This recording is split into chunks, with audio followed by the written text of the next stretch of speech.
ৰীতা চৌধুৰী বাইদেউৰ লগত যিটো ইণ্টাৰভিউ সেই ইণ্টাৰভিউটোত আচলতে জুবিন গাৰ্গে নিজেই কৈছে যে সাগৰত প্ৰথম হাত দিছোঁ আৰু সাগৰতে শেষ হৈছে চিনেমাখন, সাগৰতে মৰিছোঁ।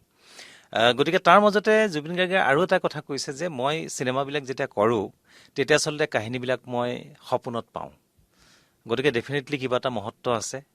গতিকে যি কি নহওক জুবিন গাৰ্গে আচলতে চিনেমা ইণ্ডাষ্ট্ৰিটোৰ কাৰণে যিখিনি কষ্ট কৰি পেলাই যিমানখিনি সাহসিকতাৰে আজি চিনেমা উদ্যোগটোক এইখিনি পৰ্যায়লৈ লৈ গ'ল সেই সকলোখিনি কথা আচলতে আমি স্বীকাৰ কৰিব লাগিব।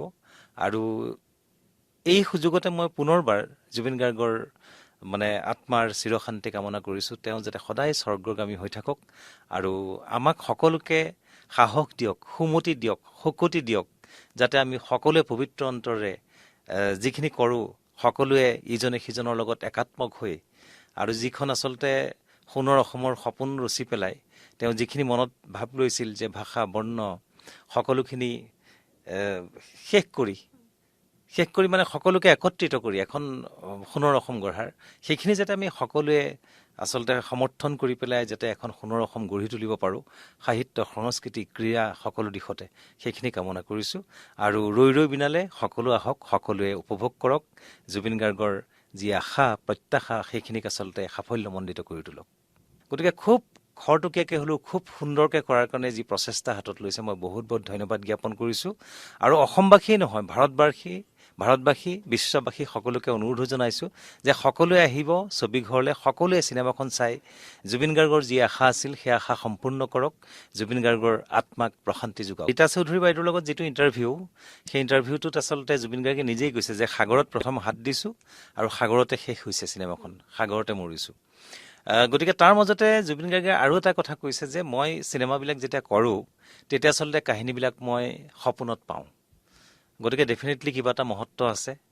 গতিকে যি কি নহওক জুবিন গাৰ্গে আচলতে চিনেমা ইণ্ডাষ্ট্ৰিটোৰ কাৰণে যিখিনি কষ্ট কৰি পেলাই যিমানখিনি সাহসিকতাৰে আজি চিনেমা উদ্যোগটোক এইখিনি পৰ্যায়লৈ লৈ গ'ল সেই সকলোখিনি কথা আচলতে আমি স্বীকাৰ কৰিব লাগিব।